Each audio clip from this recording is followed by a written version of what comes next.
प्रधानमंत्री नरेंद्र मोदी ने आज अयोध्या से लौटने के बाद कहा कि उन्होंने लोगों को अपने घरों में सौर पैनल स्थापित करने में मदद करने के लिए एक नई योजना शुरू करने का फैसला किया है।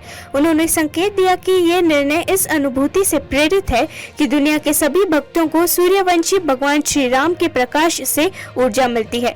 प्रधानमंत्री मोदी ने एक्स पर एक पोस्ट में कहा, अयोध्या से लौटने के बाद मैंने पहला निर्णय ये लिया है कि हमारी सरकार 1 करोड़ घरों पर रूफटॉप सोलर स्थापित करने के लक्ष्य के साथ प्रधानमंत्री सूर्योदय योजना शुरू करेगी। उन्होंने न केवल गरीबों और मध्यम वर्ग का बिजली कम किया, बल्कि भारत को ऊर्जा के क्षेत्र में आत्मनिर्भर भी बनाया।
बहुचर्चित प्रतिष्ठा समारोह के एक दिन बाद आज सुबह अयोध्या में राम मंदिर को जनता के लिए खोल दिया जाएगा, जिसकी अध्यक्षता प्रधानमंत्री नरेंद्र मोदी करेंगे और इसमें कई राजनेता और मशहूर हस्तियां भी शामिल होंगी। उद्घाटन से पहले मंदिर के सामने भारी भीड़ देखी गई। जनता के लिए गेट सुबह 7 बजे से 11:30 तक और फिर दोपहर 2 बजे से शाम 7 बजे तक खुले रहेंगे। कल प्राण प्रतिष्ठा अनुष्ठान किया गया, जिसमें प्रधानमंत्री मोदी ने रामलला की मूर्ति के सामने साष्टांग प्रणाम किया। समारोह में उत्तर प्रदेश की राज्यपाल आनंदीबेन पटेल, मुख्यमंत्री योगी आदित्यनाथ और आरएसएस प्रमुख मोहन भागवत सहित गणमान्य लोगों की उपस्थिति देखी गई। 5 अगस्त 2020 को कोविड-19 के घातक प्रकोप के बीच प्रधानमंत्री नरेंद्र मोदी ने अयोध्या से साहस पूर्वक भविष्य की भविष्यवाणी का इतिहास राष्ट्र के सामने प्रकट किया। ये पूरी तरह से विवादास्पद नहीं हो सकता है कि 2024 के आम चुनाव के लिए धार्मिक उत्साह की इस उत्तेजना का क्या मतलब है।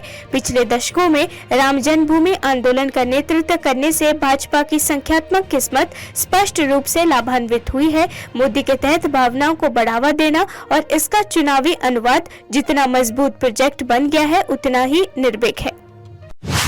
असम के मुख्यमंत्री हेमंत बिस्वा शर्मा ने सोमवार को कांग्रेस सांसद राहुल गांधी, जो भारत जोड़ो न्याय यात्रा के हिस्से के रूप में उत्तर पूर्वी राज्य में है, उन पर जमकर निशाना साधा और उन्हें रावण कहा। जब उनसे राहुल गांधी की उन पर हमला करने वाली टिप्पणियों पर उनकी प्रतिक्रिया के बारे में पूछा गया, तो शर्मा ने एएनआई के हवाले से कहा, आप आज रावण के बारे में क्यों बात कर रहे हैं? कम से कम आज राम के बारे में बात करें। हमें 500 साल बाद राम के बारे में बात करने का अवसर मिला है। शर्मा अयोध्या में राम मंदिर के प्राण प्रतिष्ठा समारोह का जिक्र कर रहे थे, जिसकी अध्यक्षता कल प्रधानमंत्री नरेंद्र मोदी ने की थी। इंडिया ब्लॉक के भीतर सीट बंटवारे को लेकर आंतरिक कलह के बीच टीएमसी प्रमुख ममता बनर्जी ने सोमवार को विशिष्ट क्षेत्रों में भाजपा के खिलाफ लड़ाई का नेतृत्व करने वाले क्षेत्रीय नेताओं के विचार की वकालत की और सुझाव दिया कि कांग्रेस स्वतंत्र रूप से 300 लोकसभा सीटों पर चुनाव लड़े। मुख्यमंत्री सुश्री बनर्जी ने सीपीआईएम पर विपक्षी समूह के एजेंडे को नियंत्रित करने का प्रयास करने का भी आरोप लगाया और इस बात पर जोर दिया कि कोई भी भाजपा का उतना सीधा मुकाबला नहीं करता जितना वो करती है। सुश्री बनर्जी की टिप्पणियां हाल ही में पार्टी की एक आंतरिक बैठक के दौरान उनके इस दावे के बाद आई कि अगर उचित महत्व नहीं दिया गया तो टीएमसी बंगाल की सभी 42 लोकसभा सीटों पर स्वतंत्र रूप से चुनाव लड़ने के लिए तैयार है। ब्रिटेन में हिंदू समुदाय के सदस्य अयोध्या में राम मंदिर की प्रतिष्ठा से खुश हैं। 22 जनवरी को उन्होंने शहर को डिजिटल बैनरों से सजाया जिन पर लिखा था यूके अयोध्या में भगवान राम मंदिर के घर वापसी का जश्न मना रहा है। लंदन में भारतीय प्रवासियों के एक सदस्य मनीष तिवारी ने कहा, भगवान राम की ऊर्जा को जीवन में शामिल किया जाना चाहिए और इस तरह इसे बदलना चाहिए। हमें खुशी है कि हमने इस कार्यक्रम को यूके में भी मनाया। ये हमारी संस्कृति के लिए, सनातन धर्म के लिए एक गौरवशाली क्षण है। तो ये सबसे बड़ी बात है कि आज प्रधानमंत्री ने जैसे बोला, भारत के प्रधानमंत्री ने, कि ये एक ऐसा क्षण है जो कालचक्र में एस्टेब्लिश हो गया है, सुपर इम्पोज हो गया है, उसमें एक मार्क है। और उसका रीज़न उन्होंने बहुत अच्छे से कहा कि राम एक ऊर्जा है, राम एक फिजिकलिटी ही नहीं है, राम एक स्टोरी नहीं है, राम एक रिलीजियस फिगर ही नहीं है, वो एक ऊर्जा है जिसको समझना और जिसको एस्टेब्लिश करना ही सबसे बड़ा धर्म है। और वही आज का स्पेशल संदेश है, आज का वही मीनिंग है कि हम राममयी ऊर्जा को अपने अंदर ले सकें और अपने जीवन का ट्रांसफॉर्मेशन कर सकें। और मुझे बहुत खुशी हुई कि हमने आज यूके में भी इसको सेलिब्रेट किया है। जैसा कि आप देख सकते हैं पीछे, ये उसका एक सेलिब्रेशन है, उसका एक एक्नॉलेजमेंट है उस इम्पॉर्टेंट दिन का, मोमेंट का जो आज हुआ है।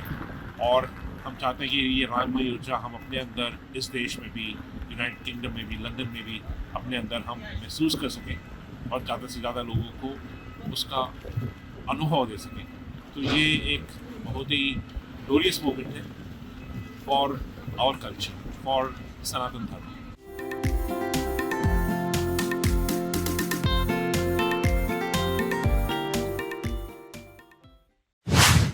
विकासशील समुद्री स्थिति में भारतीय नौसेना चाइना के महासागर अनुसंधान पोत ज़ैंगयांगहोंग 3 की आवाजाही पर बारीकी से नजर रख रही है, जिसके मालदीव्स की राजधानी माले की ओर जाने की सूचना है। रक्षा सूत्रों ने व्योम से पुष्टि की है कि भारतीय नौसेना जहाज की उपस्थिति से अच्छी तरह वाकिफ है और इसकी आवाजाही पर नजर रख रही है।